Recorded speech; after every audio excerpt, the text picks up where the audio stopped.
personas que ingresaron a la plataforma virtual para participar del lanzamiento de una obra de mi autoría que trató de plasmar en palabras, en letras, en reflexiones, en pensamientos, en alertas, también un golpe a la memoria y a la desmemoria, con el título cuyo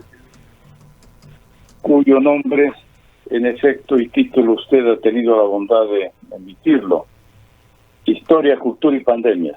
Se trató de entregar a la ciudadanía y sobre todo la opinión especializada de científicos, de gente que hace cultura, gente que hace comunicación, también a los médicos en sus distintas especialidades, de una obra que fue escrita al calor y al pavor del coronavirus. En horas de la madrugada, porque el trabajo es intenso, no había cómo invertirlo durante horas ordinarias. Durante los últimos meses preparé un libro que en 250 páginas pasa revista de las principales epidemias y pandemias de la humanidad, desde tiempos remotos hasta la última que vivimos y padecemos aún, la de la COVID-19. La viruela, la lepra, la tuberculosis, la peste bubónica, la fiebre tifoidea, también la influenza en sus varios momentos, las distintas formas de gripes que han diezmado a la humanidad. El efecto es la necesidad de recobrar la memoria para prevenir y estar mejor preparados, con mejor infraestructura, con más ganas de superar las contingencias que tiene la naturaleza y que tiene la vida y que tiene la necesidad del ser humano de vencer los obstáculos en su crecimiento. Las reflexiones tienen que ver, por tanto, en torno a la necesidad de que al recrear la historia nos enseña a no repetir el pasado, nos enseña la necesidad de que no cabe una amnesia frente a pandemias que pueden ser asoladoras de la humanidad. Como dice Mario Benedetti, el olvido está lleno de memoria. Tenemos que recobrar en la mitad del olvido la memoria para que no precisamente entremos en una línea peligrosa de acción, recordando la frase de Arturo Pérez Reverte: quien no conoce la historia está a merced de los lobos. De tal suerte que ese fue el intento, el ensayo. Lo entregamos ayer en forma física y en forma virtual. Tenemos que hacerle llegar, por cierto, a Antena 1 y a sus representantes, a los distintos colegas que están trabajando en la rama en medicina y su especialidad más directa, las UCI, en el frente de fuego del coronavirus en Cuenca, que todavía azota con pavor, y también a las bibliotecas universitarias, a la Casa de la Cultura, a los rectores, a gente interesada en realmente reflexionar y dar un salto con pértiga hacia el futuro de lo que podrá ser prevenir futuras epidemias o pandemias en beneficio de la especie humana. Doctor Vega, hacíamos relación a esta situación de enorme incertidumbre que está viviendo el mundo, a la cual se suman declaraciones de instituciones que están en la polémica, pero instituciones de gran prestigio, como la Organización Mundial de la Salud, que en recientes declaraciones habla de que los efectos de la pandemia durarán por lo menos una década, y a renglón seguido dice que posiblemente se quedará para toda la vida, incluso poniendo en duda el hecho de que la vacuna o las vacunas vayan a ser una solución definitiva. En esta inmersión que ha hecho usted en la historia, analizando casos similares, las pestes del medioevo, la gripe española de 1918 y otras, entendemos que la misma desesperanza habrá vivido el mundo, claro que en otras circunstancias muy diferentes, con menos comunicación, menos tecnología, etcétera. ¿Cuál es su reflexión con esta mirada en la perspectiva histórica sobre el curso que va a seguir el mundo y si efectivamente podemos esperar ver eventualmente una luz al final del túnel. En efecto, Gustavo, en esta época tenemos todavía los albores de la preparación de vacunas en distintos lugares del mundo, en Inglaterra, en Estados Unidos, Canadá, también Rusia y la propia China están empeñados en una guerra contra el virus, en una campaña de prontitud y eficiencia para que la vacuna salga a flote. Sin embargo, todos sabemos que la vacuna tiene que tener, para la seguridad del caso, varios momentos, etapas, pruebas, primero con animales, luego con voluntarios, luego de ser testado, masificarlo. Y vamos a necesitar no menos de 10,000 millones de vacunas. Esperamos que los laboratorios no coloquen a precios comerciales una vacuna que debe ser declarada patrimonio de la humanidad, porque sin duda que también es posible que, según algunos científicos especializados en el campo, puede ser necesario que la vacuna a cada persona se lo administre 2 veces a manera de un refuerzo. La vacuna del VIH-Sida nunca llegó, a pesar de que en 1982 asomó con una fuerza descomunal, afectando particularmente a todas las poblaciones vulnerables, aquellos que recibían transfusiones sanguíneas y particularmente a la comunidad homosexual del mundo. Luego, cualquier heterosexual también podía ser contaminado y a pesar de ello nunca hubo una vacuna para el VIH-Sida. Para el ébola, aunque atacó solamente a una población circunscrita en África Occidental, no se esparció a manera de pandemia, recién hace pocas semanas apareció una vacuna para el ébola. La viruela fue declarada muerta, valga la metáfora, valga el retruécano, fue declarada la viruela a muerte segura por la Organización Mundial de la Salud el siglo pasado. En este siglo se interesa erradicarla a 2 enfermedades que han azotado a la humanidad, la tuberculosis y la poliomielitis. Si bien está extinguida, no del todo, hay cepas resistentes todavía. Y la tuberculosis, sumada a todas las epidemias y pandemias, es la que más ha matado a la humanidad. Por tanto, no siempre vamos a tener una vacuna fácil y además esperamos que a un precio abordable, por tanto, los estados tienen que poner mucho empeño en masificar el uso de la vacuna. No olvidemos, Gustavo, que hay comunidades fuertes en el mundo antivacunas que cuestionan el uso de las vacunas, porque claro, se trata de inyectar virus muertos o atenuados, dependiendo del caso, para fabricar en el cuerpo humano anticuerpos. Entonces, comunidades antivacunas en el mundo se han expandido en forma increíble. A veces parece un absurdo, pero así es el género humano, debatiente, polémico, y a veces por razones diversas se oponen, en este caso, a las vacunas. Pero se entendería que sería la solución.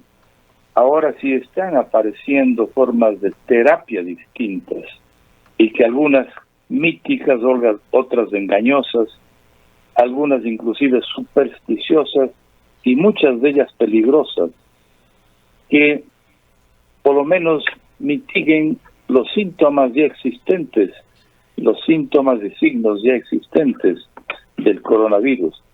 Sin embargo, las terapias son una parte muy limitada.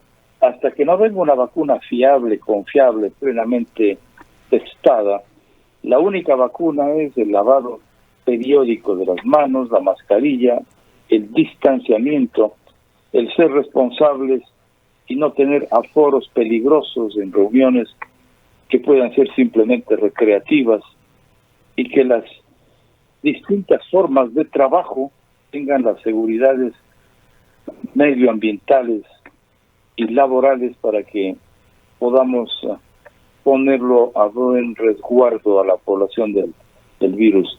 Todavía no podemos cantar victoria.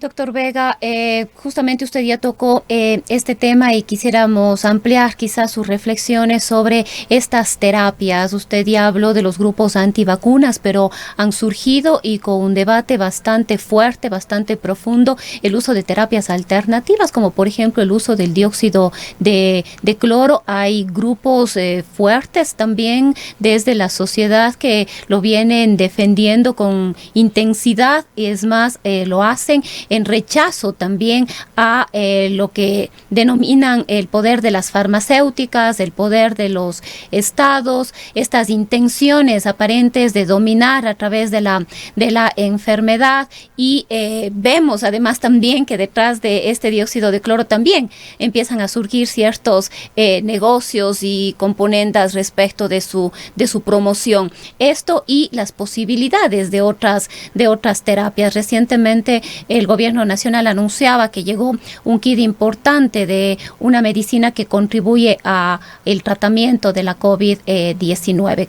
¿Qué nos puede decir usted sobre estos temas y sobre todo esta necesidad quizás de la gente de encontrar una alternativa, y que quizás la estaría encontrando en elementos o insumos de este tipo? En efecto, el ser humano siempre es un personaje mítico. En la mitad de la racionalidad habita la magia, y los intentos entre comerciales unos y, claro, ilusorios, imaginativos otros, pues corremos el riesgo de trabajar con mitos y timos. El timar a los pacientes, a las familias, es un tema delictivo.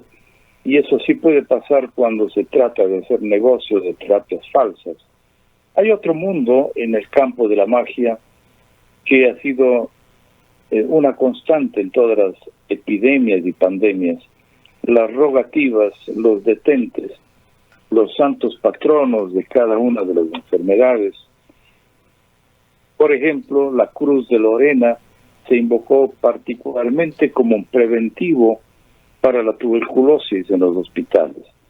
La Cruz de Lorena tenía una configuración específica, un madero vertical y dos maderos horizontales que a manera de T, de la letra T, cruzaban el madero principal y vertical. Uno de los maderos horizontales más pequeño que el otro. En cada uno de los hospitales, los hospitales para tuberculosis, esta Cruz de Lorena era un mandato obligatorio. Los reyes, algunos de ellos con más fama que otros, usaban lo que se llamaba el toque del rey. El rey imponía las manos y tocaba a los pacientes que tenían o lepra o tuberculosis, y se enarboló la creencia de que eso los curaba.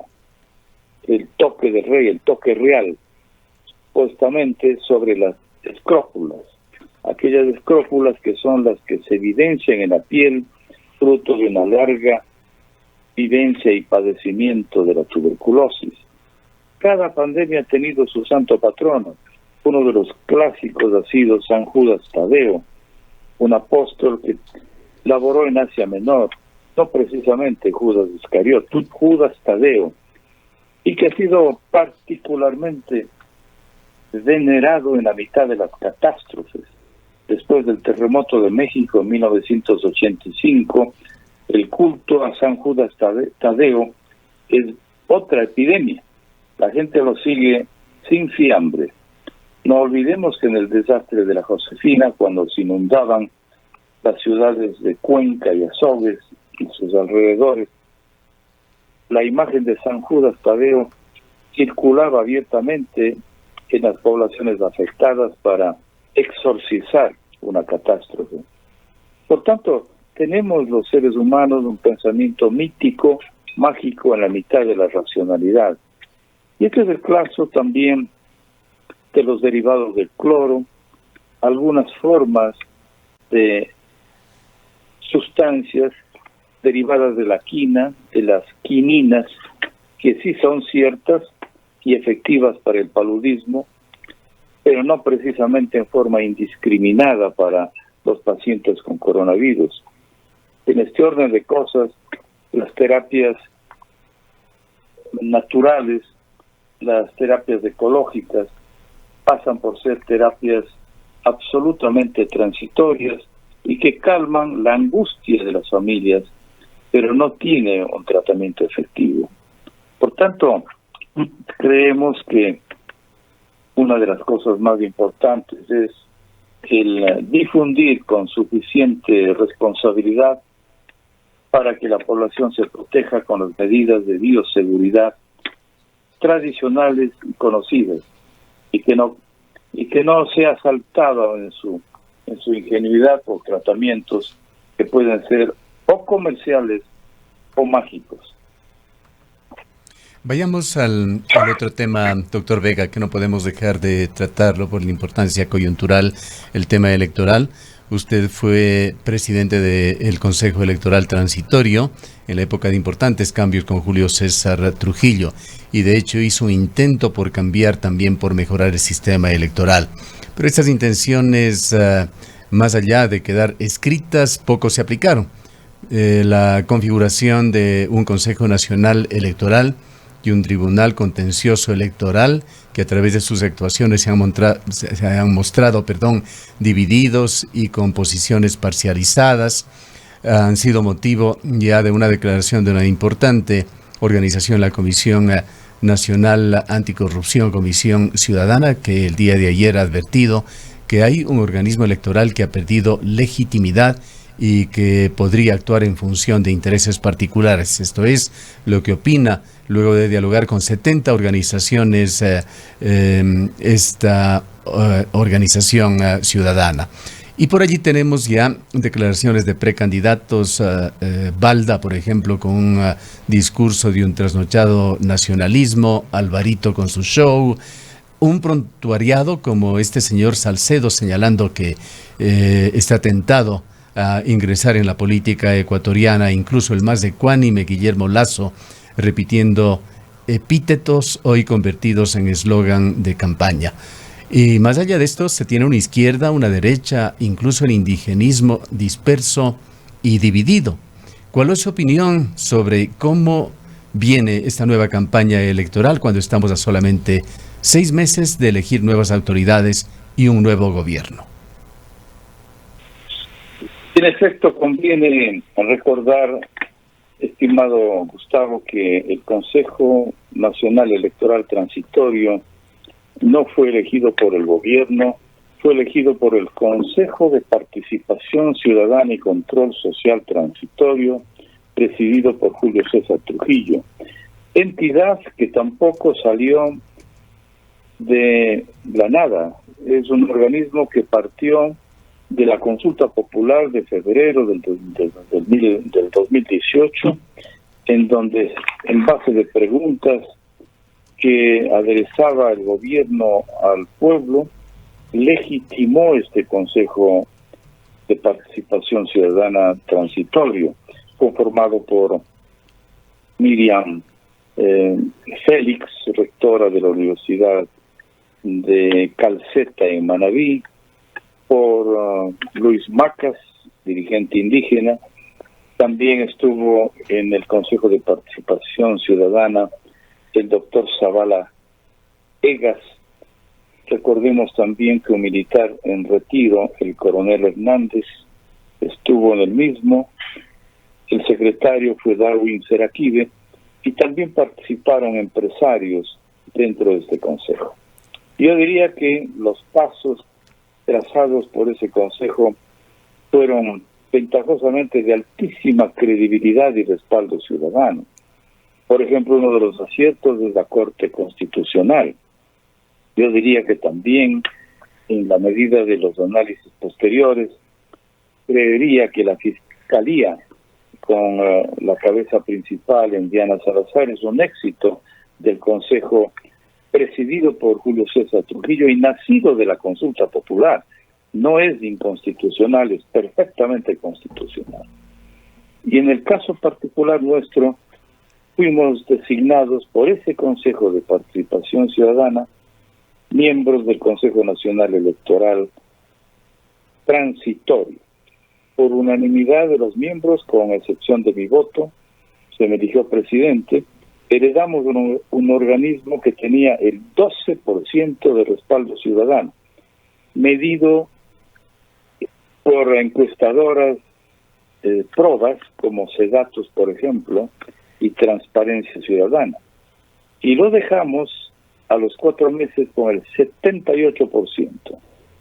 No es una vanidad, es una realidad. Modestia es verdad, decía Santa Teresa de Ávila. Sin embargo, nos da mucha pena que con el avanzar del tiempo, ya el Consejo Nacional Electoral definitivo, recuérdese que no fue elegido este Consejo definitivo por el Consejo Transitorio, hubiese sido un absurdo. El Consejo Nacional Electoral definitivo fue elegido por el Consejo de Participación Ciudadana presidido por Julio César Trujillo. Permítame acotar dentro de lo que usted señala de que el organismo electoral en una última encuesta de Sedatos ha vuelto al nivel de 11% de confianza en general. Mire usted, esto de ser un Sísifo, subir la roca a la montaña para que ésta baje de nuevo. Esto es del país, hacer y deshacer. No tenemos realmente ya confianza. Esta cruzada que aceptamos fue por motivos cívicos y nunca quienes estuvimos allí, 3 de los 5, no fuimos, por supuesto, por decisión propia, elegidos para el cargo definitivo. Pero enseguida que se tomó posesión la división y la cooptación por parte de partidos y movimientos, permitió una decisión que no tiene solución. La mayoría con 3 consejeros y la minoría con 2. Pues es palo de ciego. Realmente no es posible trabajar con una confrontación así. Yo debo reconocer el papel siempre cívico que ha tenido Luis Verde Soto y que está siempre luchando para buscar mejores territorios para el Consejo Nacional Electoral. Sin embargo, está en la minoría. En el caso particular del actual Consejo Nacional Electoral, su mayoría de votos aceptó un conjunto de movimientos que la Contraloría lo objetó, y bien objetado, porque los partidos mencionados fueron aprobados todos en el régimen presidido por la señora Nubia Villacid y por el señor Juan Pablo Pozo. Ninguno de los objetados por la Contraloría fue aprobado por el Consejo Nacional Electoral Transitorio que presidí. Por tanto, es bueno recrear la memoria con precisión. Como están abocados a la inminente destitución por parte del Contralor, que constitucionalmente sí puede hacerlo. Hay mucho debate jurídico sobre esto, pero quienes son especialistas en el derecho constitucional han demostrado que sí puede ser destituido el Consejo Nacional Electoral, o por lo menos los que votaron a favor de estos partidos, con graves acusaciones de irregularidad. Por tanto, el hecho de que el Contralor les pone contra las cuerdas les obliga a trabajar sin fundamento suficiente y de la noche a la mañana cumplen la orden del Contralor, pero cumplen mal hecho. La tarea fue incompleta. Por eso es que un juez del Tribunal Supremo Electoral, el contencioso electoral, objeta, el juez Fernando Muñoz objeta el modus operandi mediante el cual la mayoría del Consejo Nacional Electoral deshabilita a los partidos que ellos mismos aprobaron. Es posible que el juez Fernando Muñoz tenga alguna injerencia por uno de los partidos, particularmente por aquel partido que estaría promocionando la candidatura del expresidente Correa. Es posible. Pero pienso también que está actuando en derecho porque el modus operandi, en derecho, la forma es fondo. Y fue tan rápidamente hecho con el susto de que iban a ser depuestos, de que no hicieron en derecho lo suficientemente bien hecha la tarea. Deber mal hecho tiene que repetirse. Por eso es que están ahora abocados a un grave Vega, problema. Lamentablemente el tiempo, nuestro permanente enemigo, no nos da para más. Quisiéramos quizá concluir con una precisión suya sobre cómo se perfila esta campaña cuando estamos ya muy pocos meses de las elecciones. Y quizás, doctor Vega, sumando a lo que dice Gustavo, estas posibilidades y esta petición más bien de la gran mayoría de las organizaciones políticas de mover el cronograma electoral, ¿esto debería ser aceptado, debería ser escuchado por el Consejo Nacional Electoral? ¿Cómo se debería proceder en este contexto en el que todavía, pese al tiempo que nos queda para el proceso electoral, hay una gran cantidad de temas que aún no se han definido? Yo creo, Gustavo y Lozano, que es muy posible que se nos sobreviene una sonada de proporciones, en donde octubre va a ser un pálido reflejo de lo que realmente el Ecuador está fraguando, está en ebullición, sumado al tema de la pandemia, la gravísima crisis económica, como ningún país en América Latina. Solo Venezuela y Ecuador estamos tocando tanto fondo. Por tanto, sin augurios negativos, creo que se viene una sonada de proporciones en donde las elecciones va a ser simplemente una cosa superflua frente al hambre, a la recesión, al clamor popular de la sobrevivencia. Pienso, por tanto, que lo más peligroso es de que la gobernanza en forma integral se pierda y que una sonada de proporciones que puede rebasar la estabilidad del país llegue a tener el Ecuador un estado fallido, y se necesita, por tanto, la búsqueda de un frente ciudadano lo más amplio posible, sin banderías ideológicas siquiera, a pesar de que yo defiendo siempre las ideologías, porque son electos, las ganas de hacer las cosas con ideales distintos. Pero este momento de sobrevivencia nacional, ni siquiera tenemos que tener en cuenta las ideologías, mucho menos los partidos, las opciones de movimientos. Tenemos que conformar un gran frente para salvar el país, así decirte, una visión salvífica. De lo contrario, este país, que siempre fue inconcluso, se va a pique. Bien, queremos agradecerle al doctor Gustavo Vega, felicitarle nuevamente por el lanzamiento de su libro Historia, Cultura y Pandemias, y agradecerle por su opinión con respecto al momento electoral que vive el país.